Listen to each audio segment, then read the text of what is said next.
Hi guys! Welcome to our channel. It's April Agilus. So for those hindi pa nakapag-subscribe, please do so. Ngayon po, ipapakita namin sa inyo ang aming R&D na hydroponics gardening, urban gardening.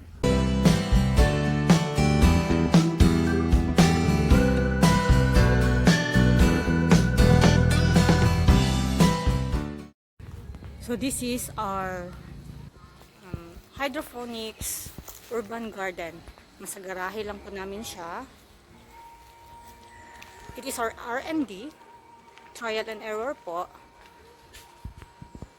We do different environment condition or yung ano niya, paano siya pagkakatanim.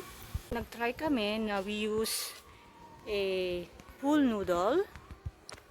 Ito po, pool noodle.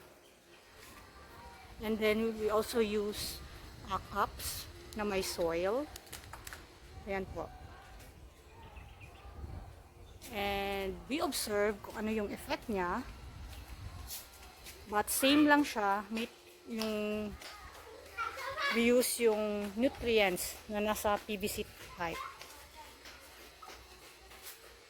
So isa-isahin po natin. So yan po ay lettuce. Ito, mortality, ano yan siya, hindi siya tumubo. Yan. Lettuce in cups. And then we also tried bok choy or pak choy sa Chinese name. Para siyang pechay. So yan. Mahaba po yung pak choy. Mas madali siyang tumubo. And then yan, lettuce. Ito naman, tomato, lettuce. We also tried spring onion. Medyo payat po siya pag dito sa hydroponics. Ayan, ito po yung mga lettuce namin. It's a loose leaf kind of lettuce. So, yan po. Wala din, hindi din tumubo. So, may mga mortality, ano po kami, rate. Ayan po. Maybe 2 to 3 weeks, pwede na siyang i-harvest po. So this is our trial and error because we're planning to build a greenhouse. So abangan po nyo sa next video namin. So yan, wala din po, patay po din yan.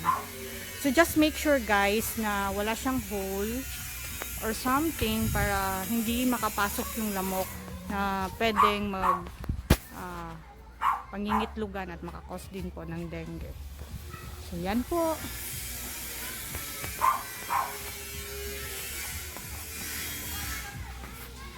Yan po. So the nutrients, may mga seller naman na nagbebenta ng liquid nutrients. So, yan po. As you can see, kung titingnan natin,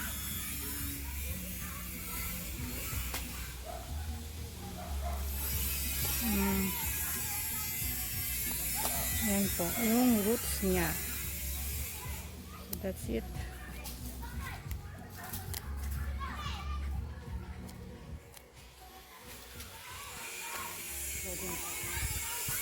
Okay, if you like this video po, don't forget to like and subscribe our channel. So thank you for watching. Bye everyone.